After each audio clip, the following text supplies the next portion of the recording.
नमस्कार दोस्तों, आपका इस वीडियो में स्वागत है। जैसा कि आप लोग जानते हैं कि हम लोग यूपी पीसीएस और आरएआरए से रिलेटेड टेस्ट सीरीज स्टार्ट कर रहे हैं और इस टेस्ट सीरीज में आने वाले यूपी पीसीएस और आरएआरए एग्जाम के लिए बेस्ट 101 क्वेश्चन का एमसीक्यू दिया गया है, जो आने वाले यूपी पीसीएस और आरएआरए के लिए अत्यंत इंपॉर्टेंट है। तो चलिए टाइम को बिना वेस्ट किए आगे बढ़ते हैं और आप लोगों से एक विनम्र निवेदन है कि आप लोग चैनल को सब्सक्राइब कर लें, वीडियो को लाइक करें, शेयर करें और कमेंट करें और इस वीडियो के पीडीएफ के लिए टेलीग्राम या व्हाट्सएप ग्रुप को ज्वाइन कर लें, जो कि लिंक डिस्क्रिप्शन में दे दिया गया है। तो चलिए फटाफट 101 क्वेश्चन का एमसीक्यू देख लेते हैं, जो आने वाले यूपी पीसीएस के लिए अत्यंत इंपॉर्टेंट है। तो चलिए स्टार्ट करते हैं। पहला क्वेश्चन आपकी स्क्रीन पे है। हेनले पासपोर्ट इंडेक्स 2024 में भारत का स्थान क्या है? हेनले पासपोर्ट इंडेक्स 2024 में भारत का स्थान जो 22वां स्थान है। 22वां, ना कि 80वां। 22वां स्थान है। ओके, 22वां स्थान है। तो इसका जो ऑप्शन डी है वो सही हो जाएगा इसमें। नेक्स्ट क्वेश्चन है, SMALEI मंदिर परियोजना का उद्घाटन निम्नलिखित में से किस राज्य द्वारा किया गया है? सिमली मंदिर परियोजना का उद्घाटन जो है वो उड़ीसा राज्य द्वारा किया गया है। तो इसका जो ऑप्शन बी है वो सही हो जाएगा इसमें। नेक्स्ट क्वेश्चन है, निम्नलिखित में से किसे तेंजिंग नोरगे राष्ट्रीय साहसिक कार्य पुरस्कार 2022 से सम्मानित किया गया है?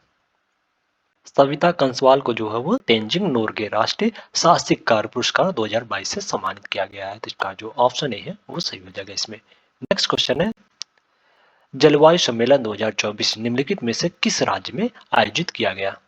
जलवायु सम्मेलन 2024 जो है वो महाराष्ट्र राज्य में आयोजित किया गया है। तो इसका जो ऑप्शन सी है वो सही हो जाएगा। महाराष्ट्र राज्य में आयोजित किया गया है जलवायु सम्मेलन 2024। ओके, तो इसमें जो ऑप्शन सी है वो सही हो जाएगा।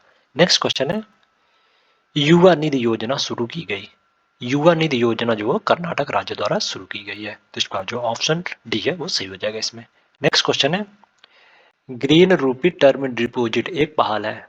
ग्रीन रूपी टर्म डिपॉजिट जो है वो भारतीय स्टेट बैंक की एक पहल है। तो इसका जो ऑप्शन सी है वो सही हो जाएगा इसमें। नेक्स्ट क्वेश्चन है, आयुथाया अभ्यास भारत और किस देश के बीच द्विपक्षीय समुद्री अभ्यास है? आयुथाया अभ्यास जो है वो भारत और थाईलैंड के बीच एक द्विपक्षीय समुद्री अभ्यास है। तो इसका जो ऑप्शन डी है वो सही हो जाएगा इसमें। नेक्स्ट क्वेश्चन है, भारतीय अंतर्राष्ट्रीय विज्ञान महोत्सव 2023 निम्नलिखित में से किस शहर में आयोजित किया गया था? भारतीय अंतर्राष्ट्रीय विज्ञान महोत्सव 2023 जो है वो फरीदाबाद में आयोजित किया गया था। तो इसका जो ऑप्शन बी है वो सही हो जाएगा इसमें। नेक्स्ट क्वेश्चन है, जनवरी 2024 में विश्व स्वास्थ्य संगठन द्वारा निम्नलिखित में से किस देश को मलेरिया मुक्त घोषित किया गया है? जनवरी 2024 में विश्व स्वास्थ्य संगठन द्वारा केप वर्दे को जो मलेरिया मुक्त घोषित किया गया है। तो इसका जो ऑप्शन ए है वो सही हो जाएगा इसमें। नेक्स्ट क्वेश्चन है, उत्तर प्रदेश ने अपना 75वां स्थापना दिवस कब मनाया? उत्तर प्रदेश ने अपना 75वां स्थापना दिवस जो 24 जनवरी 2024 को मनाया है। तो इसका जो ऑप्शन डी है वो सही हो जाएगा इसमें। नेक्स्ट क्वेश्चन है, हाल ही में उत्तर प्रदेश के निम्नलिखित में से किस जिले में संविद गुरुकुलम गर्ल्स सैनिक स्कूल का उद्घाटन किया गया है? हाल ही में उत्तर प्रदेश के मथुरा जिले में संविद गुरुकुलम गर्ल्स सैनिक स्कूल का उद्घाटन किया गया है। तो इसका जो ऑप्शन बी है वो सही हो जाएगा इसमें। नेक्स्ट क्वेश्चन है, पराक्रम दिवस की जयंती के उपलक्ष्य में मनाया जाता है। पराक्रम दिवस जो है वो सुभाष चंद्र बोस की जयंती के उपलक्ष्य में मनाया जाता है। तो इसका जो ऑप्शन डी है वो सही हो जाएगा इसमें। नेक्स्ट क्वेश्चन है, के स्मार्ट ऐप लॉन्च किया गया है। के स्मार्ट ऐप जो है वो केरल राज्य द्वारा लॉन्च किया गया है। तो इसका जो ऑप्शन बी है वो सही हो जाएगा इसमें। नेक्स्ट क्वेश्चन है, विश्व हिंदी दिवस के संदर्भ में निम्नलिखित में से कौन सा कथन सही है? पहला कथन है, यह प्रतिवर्ष 10 जनवरी को मनाया जाता है। और दूसरा कथन है, विश्व हिंदी सचिवालय फिजी में स्थित है। नीचे दिए गए कोड का प्रयोग कर सही उत्तर का चयन कीजिए। विश्व हिंदी दिवस जो प्रतिवर्ष 10 फरवरी को मनाया जाता है। तो इसका जो कथन एक है वो सही हो जाएगा। और विश्व हिंदी सचिवालय जो फिजी में नहीं बल्कि मॉरिशस में इसका स्थित है। विश्व हिंदी सचिवालय जो मॉरिशस में है, ना कि फिजी में। तो इसका जो कथन दो है वो गलत हो जाएगा। तो इसमें केवल एक सही है। तो इसका जो ऑप्शन ए है वो सही हो जाएगा इसमें। नेक्स्ट क्वेश्चन है, ऑपरेशन अमृत संबंधित है। ऑपरेशन अमृत जो है वो एंटीबायोटिक के अधिक प्रयोग पर अंकुश लगाने से संबंधित है। तो इसका जो ऑप्शन सी है वो सही हो जाएगा इसमें। नेक्स्ट क्वेश्चन है, निम्नलिखित में से कौन भारतीय सेना में पहली महिला सूबेदार बन गई है? प्रीति रजक जो है वो भारतीय सेना में पहली महिला सूबेदार बन गई हैं, तो इसका जो ऑप्शन ए है वो सही हो जाएगा इसमें। नेक्स्ट क्वेश्चन है, निम्नलिखित में से किसे पद्म विभूषण पुरस्कार 2024 से सम्मानित किया गया है? पहला है विजयंती माला बाली, और दूसरा है कोनिडेला चिरंजीवी, तीसरा है बिंदवेश्वर पाठक, और चौथा है पद्मा सुब्रमण्यम। नीचे दिए गए कोड का प्रयोग कर सही उत्तर का चयन कीजिए। पद्म विभूषण 2024 से इन चारों लोगों को जो सम्मानित किया गया है, विजयंती माला बाली और कोनिडेला चिरंजीवी, बिंदवेश्वरी पाठक और सुब्रमण्यम, इन चारों को जो पद्म विभूषण से सम्मानित किया गया। तो इसका जो ऑप्शन डी है वो सही हो जाएगा इसमें। नेक्स्ट क्वेश्चन है, खंजर अभ्यास भारत और किस देश के बीच एक संयुक्त सैन्य अभ्यास है? खंजर अभ्यास जो भारत और किर्गिस्तान के बीच एक संयुक्त सैन्य अभ्यास है, तो इसका जो ऑप्शन बी है वो सही हो जाएगा इसमें। नेक्स्ट क्वेश्चन है, हाल ही में कच्ची खरेक को भौगोलिक संकेत टैग मिला है, यह संबंधित है? कच्ची खरेक जो है वो गुजरात राज्य से संबंधित है, तो इसका जो ऑप्शन सी है वो सही हो जाएगा इसमें। नेक्स्ट क्वेश्चन है, राष्ट्रीय युवा दिवस मनाया जाता है, राष्ट्रीय युवा दिवस जो है वो 12 जनवरी को मनाया जाता है, तो इसका जो ऑप्शन सी है वो सही हो जाएगा इसमें। नेक्स्ट क्वेश्चन है, जनवरी 2024 में 16वें वित्त आयोग का अध्यक्ष किसे नियुक्त किया गया है? जनवरी 2024 में 16वें वित्त आयोग का अध्यक्ष जो है वो अरविंद पनगड़िया को नियुक्त किया गया है, तो इसका जो ऑप्शन बी है वो सही हो जाएगा इसमें। नेक्स्ट क्वेश्चन है, निम्नलिखित में से किस बैंक ने 100 डेज 100 पे अभियान शुरू किया है? भारतीय रिजर्व बैंक ने 100 डेज 100 पे अभियान जो शुरू किया है, तो इसका जो ऑप्शन ए है वो सही हो जाएगा इसमें।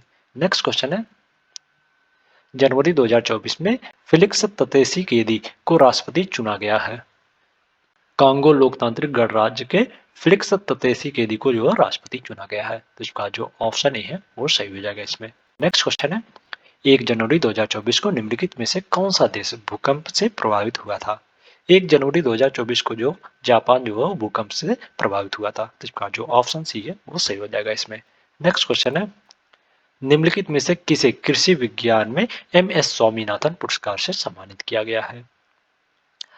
बी.आर. कंबोज को जो है वो कृषि विज्ञान में एम.एस. स्वामीनाथन पुरस्कार से सम्मानित किया गया है, तो इसका जो ऑप्शन डी है वो सही हो जाएगा इसमें। नेक्स्ट क्वेश्चन है, किस राष्ट्र ने हिम तेंदुआ को अपना राष्ट्रीय प्रतीक घोषित किया है? किर्गिस्तान ने जो हिम तेंदुआ को अपना राष्ट्र प्रतीक घोषित किया है, तो इसका जो ऑप्शन डी है वो सही हो जाएगा इसमें। नेक्स्ट क्वेश्चन है, केंद्रीय शिक्षा मंत्रालय ने प्रेरणा शिक्षण कार्यक्रम की शुरुआत की। केंद्रीय मंत्रालय ने जो प्रेरणा शिक्षण कार्यक्रम की शुरुआत जो है कक्षा 9 से कक्षा 12 तक के छात्रों के लिए की है, तो इसका जो ऑप्शन सी है वो सही हो जाएगा इसमें। नेक्स्ट क्वेश्चन है, स्मार्ट 2.0 कार्यक्रम का उद्देश्य क्या है? स्मार्ट 2.0 का कार्यक्रम का उद्देश्य जो है वो शिक्षण संस्थानों में आयुर्वेद अनुसंधान को बढ़ावा देना है, तो इसका जो ऑप्शन है वो सही हो जाएगा इसमें। नेक्स्ट क्वेश्चन है, बखीरा पक्षी अभ्यारण्य में फ्लोटिंग सोलर प्लांट की प्रस्तावित क्षमता क्या है? बखीरा पक्षी अभ्यारण्य जो है वो ये यूपी में है, ये उत्तर प्रदेश में है, और संत कबीर जिले में, उत्तर प्रदेश के संत कबीर नगर में है। ओके, संत कबीर जिले में है, और इसमें जो फ्लोटिंग सोलर प्लांट का प्रस्तावित क्षमता जो है वो 500 मेगावाट है, तो इसका जो ऑप्शन डी है वो सही हो जाएगा इसमें। नेक्स्ट क्वेश्चन है, सप्त सिंधु शब्द का पहली बार उल्लेख किया गया था। सप्त सिंधु शब्द का पहली बार उल्लेख जो है वो ऋग्वेद में किया गया था, तो इसका जो ऑप्शन है वो सही हो जाएगा इसमें। नेक्स्ट क्वेश्चन है, जैन धर्म के संबंध में निम्नलिखित में से कौन सा कथन सही है? पहला कथन है, जैन धर्म ईश्वर के अस्तित्व में विश्वास नहीं करता है, और दूसरा कथन है, श्वेतांबर और दिगंबर जैन धर्म के दो संप्रदाय हैं। नीचे दिए गए कूट का प्रयोग कर सही उत्तर चुनिए। जैन धर्म जो ईश्वर के अस्तित्व में विश्वास नहीं करता है, तो इसका जो कथन एक है वो सही हो जाएगा इसमें। और श्वेतांबर और दिगंबर जो है जैन धर्म के दो संप्रदाय हैं, तो इसका जो कथन दो है वो भी सही हो जाएगा। तो इसमें दोनों कथन जो है सही है, तो इसका जो ऑप्शन सी है वो सही हो जाएगा इसमें। नेक्स्ट क्वेश्चन है, बौद्ध परिषद के निम्नलिखित स्थानों पर विचार कीजिए और उन्हें इन परिषदों के आयोजन के कालानुक्रमिक क्रम में व्यवस्थित कीजिए। राजगिरी, पाटलिपुत्र, वैशाली, कश्मीर। सबसे पहले बौद्ध परिषद जो है राजगिरी में बना था, फिर वैशाली में, फिर पाटलिपुत्र में, फिर कश्मीर में। यानी राजगिरी में जो है वो सबसे पहले बौद्ध परिषद बना था। यहीं पर जो बौद्ध संगीत का आयोजन भी किया गया था। पहला बौद्ध संगीत राजगिरी में हुआ था, दूसरा वैशाली में, तीसरा पाटलिपुत्र में और चौथा कश्मीर में हुआ था। तो इसका इसमें 1324, 1324, तो इसका जो ऑप्शन बी है वो सही हो जाएगा इसमें। नेक्स्ट क्वेश्चन है, सातवाहन वंश का संस्थापक था। सातवाहन वंश का संस्थापक जो सीमुख था, तो इसका जो ऑप्शन ए है वो सही हो जाएगा इसमें। नेक्स्ट क्वेश्चन है, गांधार कला के संदर्भ में निम्नलिखित में से कौन सा कथन सही है। पहला कथन है, यह भारतीय और ग्रीको रोम तत्वों का मिश्रण था, और दूसरा कथन है, गांधार कला का मुख्य विषय महायानवाद था। नीचे दिए गए कूट का प्रयोग कर सही उत्तर चुनिए। गांधार कला जो है वो भारतीय और ग्रीको रोमन तत्वों का मिश्रण था, तो इसका जो कथन एक है वो सही हो जाएगा इसमें। और गांधार कला का मुख्य विषय जो हो महायानवाद, तो इसका जो कथन दो है वो भी सही हो जाएगा। तो इसमें दोनों कथन जो है गांधार कला के संदर्भ में सही है, तो इसका जो ऑप्शन सी है वो सही हो जाएगा इसमें। नेक्स्ट क्वेश्चन है, निम्नलिखित में से कौन सा विदेशी यात्री हर्षवर्धन के समय में भारत आया था। हर्षवर्धन के समय में जो विदेशी यात्री आया था वो ह्वेनसांग था, तो इसका जो ऑप्शन सी है वो सही हो जाएगा इसमें। नेक्स्ट क्वेश्चन है, निम्नलिखित पल्लव शासकों में से कौन सा समुद्रगुप्त द्वारा पराजित हुआ था। विष्णुगुप्त जो पल्लव शासक था वो समुद्रगुप्त द्वारा पराजित हुआ था, तो इसका जो कथन एक है वो सही हो जाएगा इसमें। नेक्स्ट क्वेश्चन है, बोरोबुदुर मंदिर का निर्माण करवाया गया था। बोरोबुदुर मंदिर का निर्माण जो है वो शैलेंद्र शासकों द्वारा करवाया गया था, तो इसका जो ऑप्शन सी है वो सही हो जाएगा इसमें। नेक्स्ट क्वेश्चन है, निम्नलिखित में से किसने नालंदा विश्वविद्यालय की आधारशिला रखी। नालंदा विश्वविद्यालय की आधारशिला जो कुमारगुप्त ने रखवाई थी, तो इसका जो ऑप्शन भी है वो सही हो जाएगा इसमें। और यह जो नालंदा विश्वविद्यालय जो भारत का सबसे पहला विश्वविद्यालय था, प्रथम विश्वविद्यालय जो था नालंदा विश्वविद्यालय। ओके, और इलाहाबाद विश्वविद्यालय जो भारत का चौथा विश्वविद्यालय था। ओके, इलाहाबाद विश्वविद्यालय, तो इसमें जो ऑप्शन ए है वो सही हो जाएगा। नेक्स्ट क्वेश्चन, सॉरी बी जो है वो सही हो जाएगा। नेक्स्ट क्वेश्चन है, निम्नलिखित में से कौन सा सही सुमेलित नहीं है। पूरा पाषाणिक स्थल और स्थान। भीमबेटका, भीमबेटका पुरापाषाणिक स्थल जो मध्य भारत में स्थित है। जी बिल्कुल ये सही है, मध्य भारत में भीमबेटका पुरापाषाणिक स्थल है, तो इसका जो ऑप्शन ए है वो सही सुमेलित है। आदमगढ़ पहाड़िया, आदमगढ़ पहाड़िया जो नर्मदा घाट में स्थित है, जिसका जो ऑप्शन भी है वो भी सही सुमेलित है। पोटावर पहाड़ी और सोन घाट की पहाड़ी जो है, ये दोनों पहाड़ियां जो है वो उत्तर पश्चिम भारत में स्थित है, ना कि दक्षिण भारत में। पोटावर पहाड़ी, तो इसका जो कथन दो है वो सही सुमेलित नहीं है, तो इसमें जो ऑप्शन बी है, ऑप्शन सी जो है वो सही हो जाएगा इसमें। ओके, पोटावर पहाड़ी जो है उत्तर पश्चिम भारत में है, तो इसमें जो ऑप्शन सी है वो सही हो जाएगा। नेक्स्ट क्वेश्चन है, राष्ट्रकूटुर के संदर्भ में निम्नलिखित में से कौन सा कथन सही है। पहला कथन है, राष्ट्रकूटुर साम्राज्य की स्थापना दंती दुर्ग ने की थी, और दूसरा कथन है, राष्ट्रकूटुरों के शासन के दौरान अल मसूदी ने भारत का दौरा किया था। नीचे दिए गए कूट का प्रयोग कर सही उत्तर का चयन कीजिए। राष्ट्रकूटुर साम्राज्य की स्थापना जो हो दंती दुर्ग ने की थी, तो इसका जो कथन एक है वो सही हो जाएगा। और राष्ट्रकूटुरों के शासनकाल के दौरान जो अल मसूदी जो है भारत का यात्रा किया था, दौरा किया था, तो इसका जो कथन जो है वो भी सही है। तो इसमें दोनों कथन जो है राष्ट्रकूटुरों के संदर्भ में सही है, तो इसका जो ऑप्शन सी है वो सही हो जाएगा इसमें। नेक्स्ट क्वेश्चन है, रजिया दिल्ली की सुल्तान बनी थी। रजिया जो है दिल्ली की सुल्तान 1236 ईस्वी में बनी थी, तो इसका जो ऑप्शन सी है वो सही हो जाएगा इसमें। नेक्स्ट क्वेश्चन है, निम्नलिखित में से कौन सा सुमेलित नहीं है। दिल्ली सुल्तान में सरकारी अधिकारी और संबंधित कार्य। अश्वातार, अश्वातार जो घुड़सवार होते थे। जी बिल्कुल ये सही है, अश्वातार जो है वो घुड़सवार होते थे, तो इसका जो ऑप्शन है वो सही सुमेलित है। ये जो ऑप्शन है वो सही है। खूत, खूत जो है खूत व्यापारी, व्यापारी को नहीं बल्कि ये जमींदार को खूत कहता था, जमींदार को जो खूत कहा जाता था, जिसका खूत, तो इसका जो ऑप्शन भी है वो सही सुमेलित नहीं है, तो इसमें जो ऑप्शन भी है वो सही हो जाएगा इसमें। नेक्स्ट क्वेश्चन है, मूल रूप से लिखी गई तुजुक ए बाबरी की भाषा थी। मूल रूप से लिखी गई तुजुक ए बाबरी की भाषा जो थी वो तुर्की थी, तो इसका जो ऑप्शन बी है वो सही हो जाएगा इसमें। नेक्स्ट क्वेश्चन है, मध्यकालीन भारत के इतिहास के संदर्भ में गज ए सिकंदरी पद का तात्पर्य है। मध्यकालीन इतिहास में गज ए सिकंदरी जो है वो भूमि के मापन का पैमाना होता था, तो इसका जो ऑप्शन ए है वो सही हो जाएगा इसमें। नेक्स्ट क्वेश्चन है, इसमें ऑप्शन ए जो है वो सही हो जाएगा। नेक्स्ट क्वेश्चन है, ईस्ट इंडिया कंपनी की प्रारंभिक नीतियों के संदर्भ में निम्नलिखित में से कौन सा कथन सही है। पहला कथन है, बक्सर के युद्ध के बाद कंपनी ने भारतीय राज्यों में रेजिडेंट की नियुक्ति की, और दूसरा कथन है, कंपनी नियमित रूप से अज्ञात क्षेत्र पर सीधे सैन्य आक्रमण करती थी। बक्सर के युद्ध के बाद जो कंपनी ने भारतीय राज्यों में रेजिडेंट की नियुक्ति की थी, तो इसका जो कथन एक है वो सही हो जाएगा। जबकि ईस्ट इंडिया की प्रारंभिक नीतियां जो थी वो कंपनी की नियमित रूप से अज्ञात क्षेत्रों पर सीधे सैन्य आक्रमण करना नहीं था, युद्ध करना जो है उनकी प्रारंभिक नीति में नहीं था। तो इसका जो कथन है दो है वो गलत हो जाएगा। तो इसमें केवल एक सही है, तो इसका जो ऑप्शन है वो सही हो जाएगा इसमें। नेक्स्ट क्वेश्चन है, महलवारी बंदोबस्त प्रणाली शुरू की गई थी। महलवारी बंदोबस्त प्रणाली जो है वो 1822 में शुरू की गई थी। तो इसका जो ऑप्शन बी डी है वो सही हो जाएगा इसमें। नेक्स्ट क्वेश्चन है, आत्मसम्मान आंदोलन प्रारंभ किया गया था। आत्मसम्मान आंदोलन जो है ईवी रामास्वामी नायर द्वारा प्रारंभ किया गया था। तो इसका जो ऑप्शन डी है वो सही हो जाएगा इसमें। नेक्स्ट क्वेश्चन है, दक्षिण अफ्रीका से अस्थायी रूप से लौटकर आने के समय महात्मा गांधी की आयु थी। महात्मा गांधी जी जो है वो 1915 में दक्षिण अफ्रीका से वापस आए थे और इनका जन्म जो है 2 अक्टूबर 1869 को इनका जन्म हुआ था। तो इन दोनों के बीच के मतलब इन दोनों के बीच में जो गैप है वो 46 वर्ष का गैप है। ओके, 46 वर्ष के बाद जो है वो उस समय 46 वर्ष के थे जब वो दक्षिण अफ्रीका से वापस आए थे महात्मा गांधी। तो इसका जो ऑप्शन डी है, सॉरी ऑप्शन जो बी है वो सही हो जाएगा इसमें। नेक्स्ट क्वेश्चन है, किसी बैंक का आरक्षित नकदी निधि अनुपात निर्धारित किया जाता है। किसी बैंक का आरक्षित नकदी निधि अनुपात जो है वो भारतीय रिजर्व बैंक द्वारा निर्धारित किया जाता है। तो इसका जो ऑप्शन ए है वो सही हो जाएगा इसमें।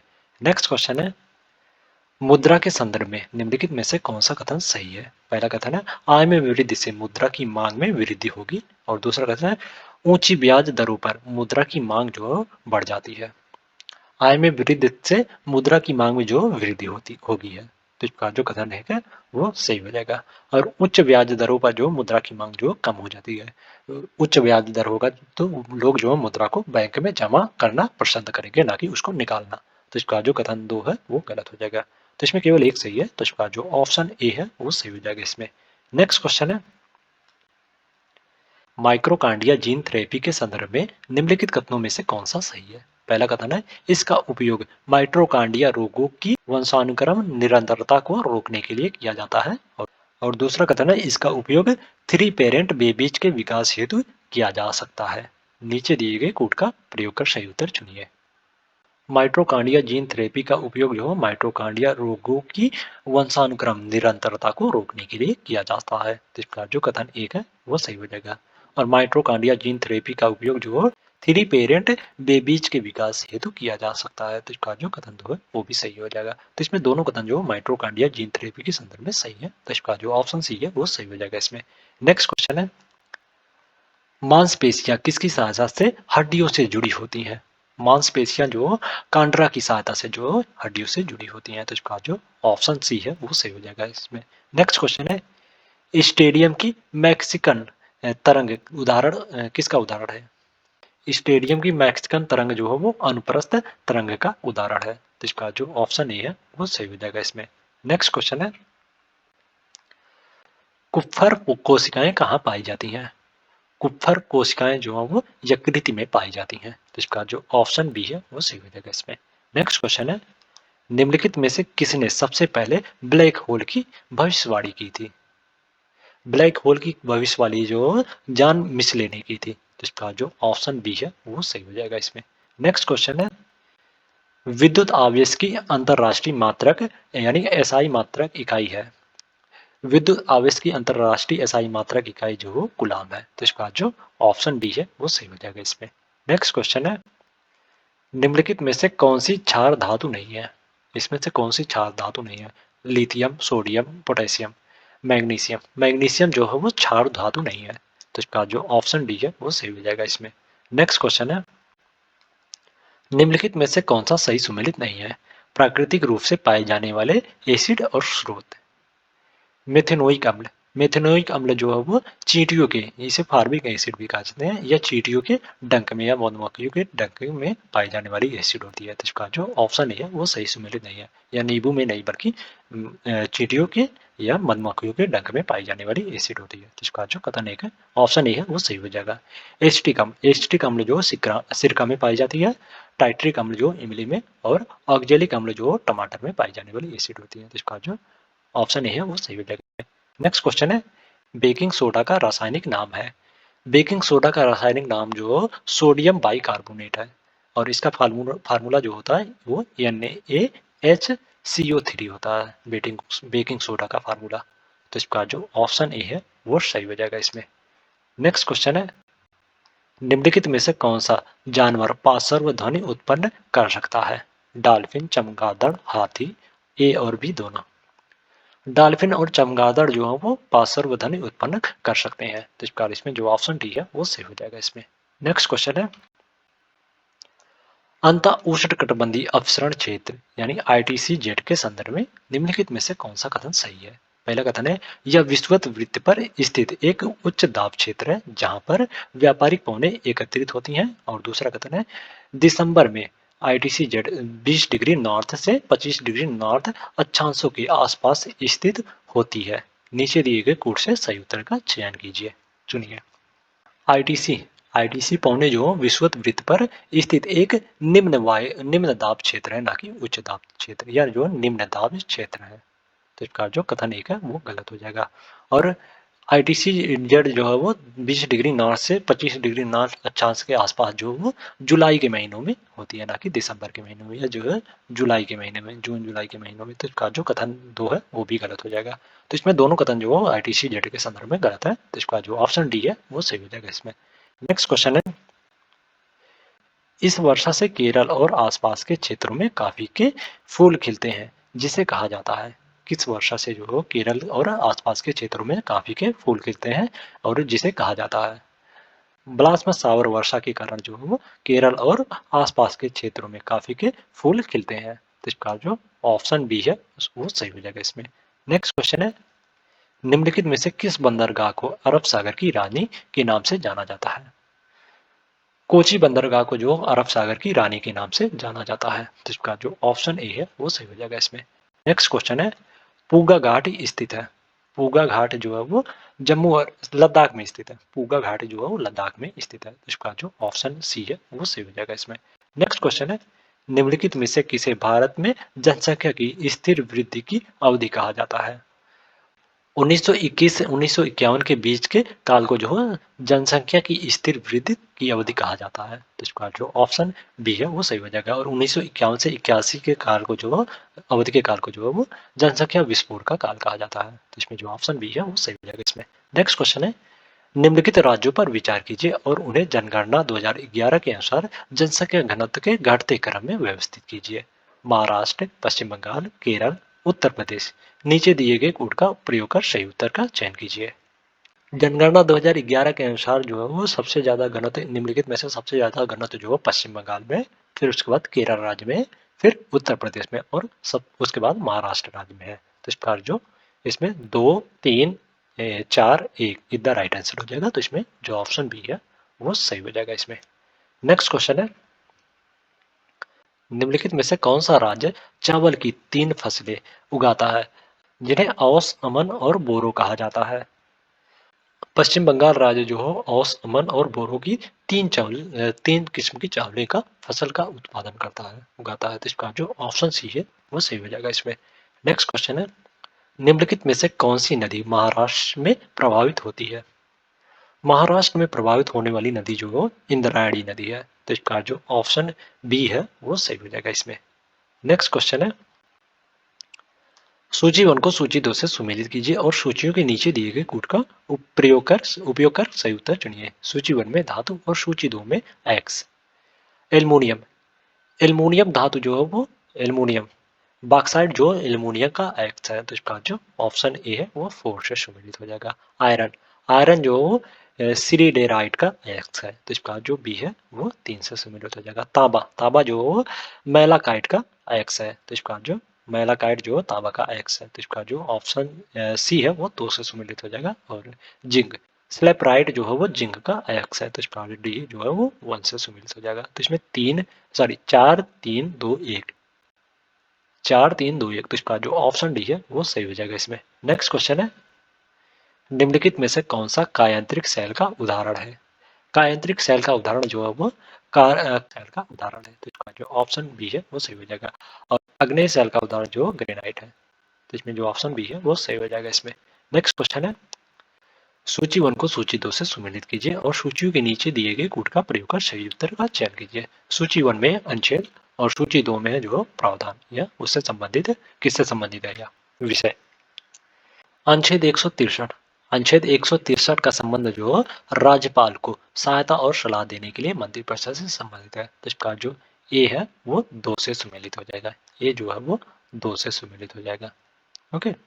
अनुच्छेद 153 अनुच्छेद 153 का संबंध जो है वो राज्यों के राज्यपाल से है। तो इस कारण बी जो है वो 3 से सुमेलित हो जाएगा। बी जो है 3 से सुमेलित हो जाएगा। और अनुच्छेद 169 का संबंध जो है वो राज्यों में विधान परिषदों का उत्साधन और सृजन से है। राज्यों में विधान परिषदों की सृजन से है अनुच्छेद 169 का संबंध। तो इसका जो सी है वो 1 से सुमेलित हो जाएगा। और अनुच्छेद 172 का संबंध जो है राज्यों के विधानमंडलों की अवधि से संबंधित है। तो इस प्रकार डी का जो है वो 4 से सुमेलित हो जाएगा। तो इसमें 2 3 1 4 2 2 3 1 4 तो इसका जो ऑप्शन सी है वो सही हो जाएगा इसमें। नेक्स्ट क्वेश्चन है, भारत के नियंत्रक महालेखा परीक्षक सीएजी के संदर्भ में निम्नलिखित में से कौन सा कथन सही है। पहला कथन है, राज्यों से संबंधित प्रतिवेदन को सीएजी द्वारा भारत के राष्ट्रपति के समक्ष प्रस्तुत किया जाता है। और दूसरा कथन है, सीएजी को सर्वोच्च न्यायालय के न्यायाधीशों की तरह ही उससे उनके पद से हटाया जा सकता है। नीचे दिए गए कूट का प्रयोग का सही उत्तर का चयन कीजिए। राज्यों से संबंधित प्रतिवेदन को जो सीएजी द्वारा भारत के उस राज्य के राज्यपाल के समक्ष प्रस्तुत किया जाता है, ना कि भारत के राष्ट्रपति के समक्ष। तो इसका जो कथन एक है वो गलत हो जाएगा इसमें। ओके। और सीएजी को जो सर्वोच्च न्यायालय के न्यायाधीशों की तरह ही उनके पद से हटाया जा सकता है। तो इसका जो कथन 2 है वो भी सही है, वो सही है। तो इसमें केवल 2 सही है सीएजी के संदर्भ में। तो इसका जो ऑप्शन डी है वो सही हो जाएगा इसमें। नेक्स्ट क्वेश्चन है, राज्य विधानसभा के अध्यक्ष के संदर्भ में निम्नलिखित में से कौन सा कथन सही है। पहला कथन है, यदि अध्यक्ष विधानसभा का सदस्य नहीं रहता है तो वह अपना पद रिक्त कर देगा। और दूसरा कथन है, जब अध्यक्ष अथवा उपाध्यक्ष को पद से हटाने का कोई संकल्प विचाराधीन है तब वह जो पीठासीन नहीं होगा। नीचे दिए गए कूट का प्रयोग कर सही उत्तर का चयन कीजिए। यदि राज्यसभा का अध्यक्ष जो है वो विधानसभा का सदस्य नहीं है तो वह अपना पद रिक्त कर देगा। तो इसका जो कथन एक है वो सही हो जाएगा। ओके। और जब राज्य विधानसभा के अध्यक्ष अथवा उपाध्यक्ष को पद से हटाने का कोई संकल्प विचाराधीन होता है तब वह पीठासीन नहीं होगा। तो इसका जो कथन है वो भी सही हो जाएगा। तो इसमें दोनों कथन जो राज्य विधानसभा के अध्यक्ष के संदर्भ में सही है। तो इसका जो ऑप्शन ही है वो सही हो जाएगा इसमें। नेक्स्ट क्वेश्चन है, निम्नलिखित में से किस आयोग ने अन्य पिछड़ा वर्ग को 27% आरक्षण की अनुशंसा की है। मंडल आयोग ने अन्य पिछड़े वर्ग के लिए 27% आरक्षण की अनुशंसा की थी। तो इसका जो कथन 2 है वो सॉरी ऑप्शन ए है वो सही हो जाएगा इसमें। मंडल आयोग ने जो अन्य पिछड़े यानी ओबीसी के लिए जो 27% आरक्षण की अनुशंसा की थी। तो इसका जो ऑप्शन ए है वो सही हो जाएगा इसमें। नेक्स्ट क्वेश्चन है, नगर पालिकाओं के सभी चुनाव आयोजित किए जाते हैं। नगर पालिका के सभी चुनाव जो राज्य निर्वाचन आयोग द्वारा आयोजित किए जाते हैं। तो इसका जो ऑप्शन बी है वो सही हो जाएगा इसमें। नेक्स्ट क्वेश्चन है, धन विधेयक के संदर्भ में निम्नलिखित में से कौन सा कथन सही है। पहला कथन है, इसे संसद के किसी भी सदन में प्रस्तुत किया जा सकता है। और दूसरा कथन है, इसे राज्यसभा द्वारा संशोधित या अस्वीकार किया जा सकता है। नीचे दिए गए कूट से सही उत्तर का चयन कीजिए। धन विधेयक को जो भारतीय संसद के निचले सदन यानी लोकसभा में केवल पेश किया जा सकता है, दोनों सदन में नहीं। राज्यसभा में जो धन विधेयक को पेश नहीं किया जा सकता। तो इसका जो कथन एक है वो गलत हो जाएगा। और धन विधेयक को जो वो लोकसभा में पेश करने से पहले राष्ट्रपति की सिफारिश लेनी होती है। और इसे जो है राज्यसभा द्वारा संशोधित या अस्वीकार नहीं किया जा सकता। धन विधेयक को जो है राज्यसभा द्वारा संशोधित या अस्वीकार नहीं किया जा सकता। तो इसका जो कथन जो है वो भी गलत हो जाएगा। तो इसमें दोनों कथन जो है धन विधेयक के संदर्भ में गलत है। तो इसका जो ऑप्शन बी है वो सही हो जाएगा इसमें। नेक्स्ट क्वेश्चन है, निम्नलिखित में से कौन लोकसभा का पहला दलित अध्यक्ष था। लोकसभा का पहला दलित अध्यक्ष जो है वो जीएमसी बाल योगी थे। तो इसका जो ऑप्शन बी है वो सही हो जाएगा। जीएमसी बाल योगी जो है वो लोकसभा के पहले दलित अध्यक्ष थे। तो इसका जो ऑप्शन बी है वो सही हो जाएगा इसमें। नेक्स्ट क्वेश्चन है, निम्नलिखित में से कौन सा भारतीय संविधान के अनुच्छेद 21 का हिस्सा नहीं है। आश्रय का अधिकार, विदेश यात्रा करने का अधिकार, निष्पक्ष सुनवाई का अधिकार, आत्महत्या का अधिकार। आत्महत्या का अधिकार जो अनुच्छेद 21 का हिस्सा नहीं है।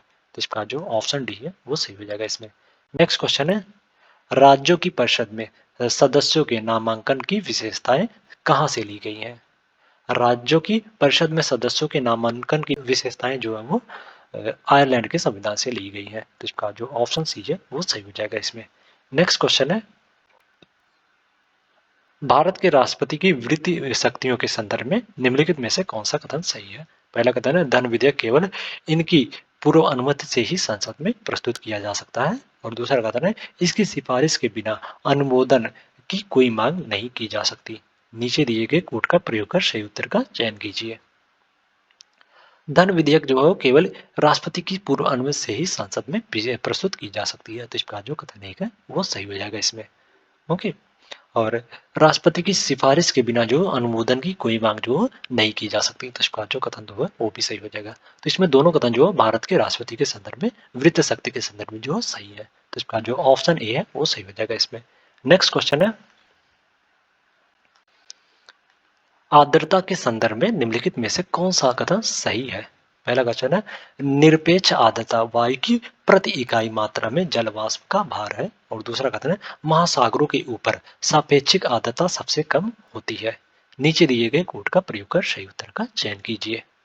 निरपेक्ष आर्द्रता जो है वो वायु की प्रति इकाई मात्रा में जल वाष्प का भार होता है, तो इसका जो कथन एक है वो सही हो जाएगा। और महासागरों के ऊपर जो है सापेक्षिक आर्द्रता जो है अधिक होती है, जबकि महाद्वीपों के ऊपर जो है सापेक्षिक आर्द्रता सबसे कम होती है। सबसे अधिक जो है वो महासागरों के ऊपर सापेक्षिक आर्द्रता होती है, तो इसका जो कथन दो है वो गलत हो जाएगा। ओके, तो इसमें केवल एक सही है, तो इसका जो ऑप्शन बी है वो सही हो जाएगा इसमें। नेक्स्ट क्वेश्चन है, कोपेन के जलवायु वर्गीकरण में निम्नलिखित में से कौन सा कूट अक्षर उष्णकटिबंधीय मानसून का प्रतिनिधित्व करता है? कोपेन के जलवायु वर्गीकरण में एम जो है वो उष्णकटिबंधीय मानसून का प्रतिनिधित्व करता है, तो इसका जो ऑप्शन सी है वो सही हो जाएगा। एफ जो है वो उष्णकटिबंधीय आर्द्रता का प्रतिनिधित्व करता है, तो इसमें जो ऑप्शन सी है वो सही हो जाएगा। नेक्स्ट क्वेश्चन है, निम्नलिखित में से कौन सा गैस प्रमुख ग्रीन हाउस गैस है? नाइट्रस ऑक्साइड, मीथेन, जलवाष्प, कार्बन डाइऑक्साइड। नीचे दिए गए कोड का प्रयोग कर सही उत्तर का चयन कीजिए। नाइट्रस ऑक्साइड, मीथेन, जलवाष्प, कार्बन डाइऑक्साइड ये सभी जो है वो प्रमुख ग्रीन हाउस गैस हैं, इसका इसमें जो ऑप्शन डी है वो सही हो जाएगा इसमें। नेक्स्ट क्वेश्चन है, रेशम कीट के पालन को कहा जाता है? रेशम कीट के पालन को जो सेरीकल्चर कहा जाता है, तो इसका जो ऑप्शन सी है वो सही हो जाएगा। एपी कल्चर जो मधुमक्खी पालन को कहते हैं, और फ्लोरिकल्चर जो फूलों की खेती या बागवानी को जो फ्लोरिकल्चर कहा जाता है, तो इसका जो ऑप्शन सी है वो सही हो जाएगा इसमें। नेक्स्ट क्वेश्चन है, माइक्रोप्लाज्मा के संदर्भ में निम्नलिखित में से कौन सा कथन सही है? पहला कथन है, ये केवल प्राणियों के लिए रोगजनक होते हैं। और दूसरा कथन है, ये ऐसे जीवधारी हैं जिनमें कोशिका भित्ति का पूर्णता अभाव होता है। नीचे दिए गए कोड का प्रयोग कर सही उत्तर का चयन कीजिए। माइक्रोप्लाज्मा जो है वो केवल प्राणियों में ही नहीं बल्कि यह जो है वो पौधों में भी रोगजनक का होते हैं, तो इसका जो कथन एक है वो गलत हो जाएगा इसमें। कथन एक जो है वो गलत हो जाएगा। और ये जो है ऐसे जीवधारी हैं जिनमें कोशिका भित्ति का पूर्णता अभाव होता है, तो इसका जो कथन दो है वो सही हो जाएगा। तो इसमें केवल दो सही है माइक्रोप्लाज्मा के संदर्भ में, तो इसका जो ऑप्शन बी है वो सही हो जाएगा इसमें। नेक्स्ट क्वेश्चन है, निम्नलिखित में से कौन सा वानर नहीं है? लंगूर जो है वो वानर नहीं है, यह बंदर है, मंकी, एशियाई बंदर है, तो इसका जो ऑप्शन सी है वो सही हो जाएगा इसमें। नेक्स्ट क्वेश्चन है, निम्नलिखित में से कौन सा सर्प प्रकृति में विषैला नहीं होता है? Cobra, viper, krait, python. Python जो वो सर्प विषैला सर्प नहीं होता है, तो इसका जो ऑप्शन डी है वो सही हो जाएगा इसमें। नेक्स्ट क्वेश्चन है, अखिल भारतीय थोक मूल्य सूचकांक का संशोधित आधार वर्ष है? अखिल भारतीय थोक मूल्य सूचकांक का संशोधित आधार वर्ष जो वो 2011-12 है, तो इसका जो ऑप्शन बी है वो सही हो जाएगा इसमें। नेक्स्ट क्वेश्चन है, निम्नलिखित में से कौन सी फसल खरीफ की फसल नहीं है? धान, ज्वार, राई, रागी और जई। जई जो है वो खरीफ की फसल नहीं है, या जो है वो रबी की फसल है, रबी की फसल। ओके, तो इसका जो ऑप्शन डी है वो सही हो जाएगा। धान, ज्वार, रागी ये सभी जो खरीफ की फसलें हैं, तो इसमें डी जो है वो सही हो जाएगा। नेक्स्ट क्वेश्चन है, डब्ल्यूटीओ द्वारा उत्पादन को विकृत करने वाला कृषि सब्सिडी को क्या नाम दिया गया है? डब्ल्यूटीओ द्वारा उत्पादन को विकृत करने वाला कृषि सब्सिडी को जो अंबर बॉक्स नाम दिया गया है। तो इसका जो ऑप्शन ए है वो सही हो जाएगा। जो कृषि सब्सिडी दी जाती है उत्पादन के लिए, किसी सब्सिडी दी जाती है जो उसे अंबर बॉक्स के अंतर्गत रखा जाता है। तो इसका जो ऑप्शन ए है वो सही हो जाएगा इसमें। नेक्स्ट क्वेश्चन है, निम्नलिखित में से कौन सा घाटे के वित्त पोषण का साधन है? बाह्य सहायता, आंतरिक ऋण, मुद्रा छपाई, बाह्य उधार। वृत्त घाटे के वित्त पोषण का साधन जो हो बाह्य सहायता, आंतरिक ऋण, मुद्रा की छपाई, ये तीनों जो हो बाह्य घाटे के वित्त पोषण के साधन है। ओके, तो इस प्रकार इसमें जो ऑप्शन डी है वो सही हो जाएगा इसमें। नेक्स्ट क्वेश्चन है, CRISIL, ICRAL और केयर है, ये सभी जो है वो एक क्रेडिट रेटिंग एजेंसियां हैं। तो इसका जो ऑप्शन ए है वो सही हो जाएगा इसमें। नेक्स्ट क्वेश्चन है, किसी अर्थव्यवस्था के चालू एवं पूंजीगत खाते के निवल मूल्य को कहा जाता है? किसी अर्थव्यवस्था के चालू एवं पूंजीगत खाते के निवल मूल्य को जो है वो अदायगी संतुलन कहा जाता है। तो इसका जो ऑप्शन बी है वो सही हो जाएगा इसमें। नेक्स्ट क्वेश्चन है, नकदी प्रबंधन बिल के संदर्भ में निम्नलिखित में से कौन सा कथन सही है? पहला कथन है, ये अस्थायी नकदी प्रवाह विसंगतियों को पूरा करने के लिए जारी किए गए दीर्घकालिक साधन है। और दूसरा कथन है, ये 91 दिनों से कम की परिपक्वता अवधि के लिए जारी किए जाते हैं। नीचे दिए गए कूट का प्रयोग कर सही उत्तर का चयन कीजिए। नकदी प्रबंधन बिल जो है वो ये अस्थायी नकदी प्रवाह विसंगतियों को पूरा करने के लिए जारी किए गए एक अल्पकालिक साधन है, ना कि दीर्घकालिक। ये अल्पकालिक साधन है। तो इसका जो कथन एक है वो गलत हो जाएगा। और ये जो है 91 दिन से कम की परिपक्वता अवधि के लिए जारी किए जाते हैं। तो इसका जो कथन दो है वो सही हो जाएगा। तो इसमें केवल दो सही है नकदी प्रबंधन बिल के संबंध में। तो इसका जो ऑप्शन बी है वो सही हो जाएगा इसमें। नेक्स्ट क्वेश्चन है, बेसल समझौता संबंधित है। बेसल समझौता जो है वो बैंकिंग क्षेत्र से संबंधित है। तो इसका जो ऑप्शन ए है वो सही हो जाएगा इसमें। नेक्स्ट क्वेश्चन है, निम्नलिखित में से कौन सा देश लाल सागर से अपनी सीमा साझा नहीं करता है? इरिट्रिया, सूडान, इथोपिया, मिस्र। इथोपिया जो है वो अपनी सीमा लाल सागर से साझा नहीं करता है। तो इसका जो ऑप्शन सी है वो सही हो जाएगा इसमें। नेक्स्ट क्वेश्चन है, भारत के उत्तरी मैदान के संदर्भ में निम्नलिखित में से कौन सा कथन सही है? पहला कथन है, सिंधु गंगा क्षेत्र की जलवायु उष्णकटिबंधीय है। और दूसरा कथन है, तराई हिमालय के गिरिपाद में मोटे बजरी और कंकड़ से युक्त एक संकीर्ण क्षेत्र है। नीचे दिए गए कूट का प्रयोग कर सही उत्तर का चयन कीजिए। सिंधु गंगा क्षेत्र की जलवायु जो है वो उष्णकटिबंधीय है। तो इसका जो कथन एक है वो सही हो जाएगा। और तराई जो है वो तराई हिमालय के गिरिपाद में मोटे बजरी और कंकड़ से युक्त एक संकीर्ण क्षेत्र नहीं है, बल्कि यहाँ जो है वो दलदली भूमि है यहाँ पर तराई हिमालय के गिरिपाद में। तो इसका जो कथन दो है वो गलत हो जाएगा। मोटे बजरी और कंकड़ से युक्त एक संकीर्ण क्षेत्र जो भाबर में है। ओके, जो तराई हिमालय के तराई के दक्षिणी भाग में है, तराई के उत्तर में है, सॉरी तराई के उत्तर में जो है। तो इसका जो कथन दो है वो गलत हो जाएगा। तो इसमें केवल एक सही है। तो इसका जो ऑप्शन डी है वो सही हो जाएगा इसमें। नेक्स्ट क्वेश्चन है, ऑप्शन डी जो है सही हो जाएगा। नेक्स्ट क्वेश्चन है, निम्नलिखित में से कौन सा सही सुमेलित नहीं है? नदी घाटी परियोजनाएं, नदियां। भाखड़ा नंगल बांध। भाखड़ा नंगल परियोजना जो सतलुज नदी पर स्थित है। तो इसका जो ऑप्शन है वो सही सुमेलित है। मंडी परियोजना, मंडी परियोजना जो व्यास नदी पर स्थित है। तो इसका जो ऑप्शन बी है वो भी सही सुमेलित है। नागार्जुन सागर परियोजना, नागार्जुन सागर परियोजना जो है वो कृष्णा नदी पर स्थित एक परियोजना है, ना कि मंजीरा नदी पर। तो इसका जो ऑप्शन सी है वो सही सुमेलित नहीं है। तो इसमें जो ऑप्शन सी है वो सही हो जाएगा। नागार्जुन सागर परियोजना जो कृष्णा कृष्णा नदी पर बनी एक परियोजना है। ओके, तो इसमें जो ऑप्शन सी है वो सही हो जाएगा। नेक्स्ट क्वेश्चन है, खादी और ग्राम उद्योग आयोग निम्नलिखित में से किस केंद्रीय मंत्रालय के अंतर्गत कार्य करता है? खादी और ग्राम उद्योग आयोग जो है वो सूक्ष्म लघु एवं मध्यम उद्योग मंत्रालय के अंतर्गत कार्य करता है। तो इसका जो ऑप्शन डी है वो सही हो जाएगा इसमें। नेक्स्ट क्वेश्चन है, राष्ट्रीय खाद्य तेल तेल पाम मिशन शुरू किया गया। राष्ट्रीय खाद्य तेल पाम मिशन जो है 2021 में शुरू किया गया है। तो इसका जो ऑप्शन बी है वो सही हो जाएगा इसमें। नेक्स्ट क्वेश्चन है, निम्नलिखित में से कौन सा नीति आयोग के संदर्भ में सही है? पहला कथन है, भारत के राष्ट्रपति इसकी अध्यक्षता करते हैं। और दूसरा कथन है, इसकी शासी परिषद में सभी राज्यों के मुख्यमंत्री होते हैं। नीचे दिए गए कोड का प्रयोग कर सही उत्तर का चयन कीजिए। नीति आयोग की अध्यक्षता जो प्रधानमंत्री करता है, यानी पीएम जो नीति आयोग के अध्यक्ष होते हैं। तो इसका जो कथन एक है वो गलत हो जाएगा। भारत के राष्ट्रपति जो है नीति आयोग की अध्यक्षता नहीं करते, जबकि प्रधानमंत्री जो है वो नीति आयोग की अध्यक्षता करते हैं। तो इसका जो कथन एक है वो गलत हो जाएगा। पीएम जो है नीति आयोग की अध्यक्षता करते हैं, भारत के पीएम। और इसकी शासी परिषद में सभी राज्यों के मुख्यमंत्री होते हैं। तो इसका जो कथन होगा वो सही है। तो इसमें केवल 2 सही है। तो इसका जो ऑप्शन बी है वो सही हो जाएगा इसमें। तो आज के लिए इतना ही। अगले नेक्स्ट वीडियो में हम लोग नेक्स्ट टेस्ट सीरीज लेके आएंगे। अगर वीडियो अच्छी लगी हो तो वीडियो को लाइक कर दें और इसी प्रकार के वीडियो के लिए चैनल को सब्सक्राइब कर लें। Thank you so much.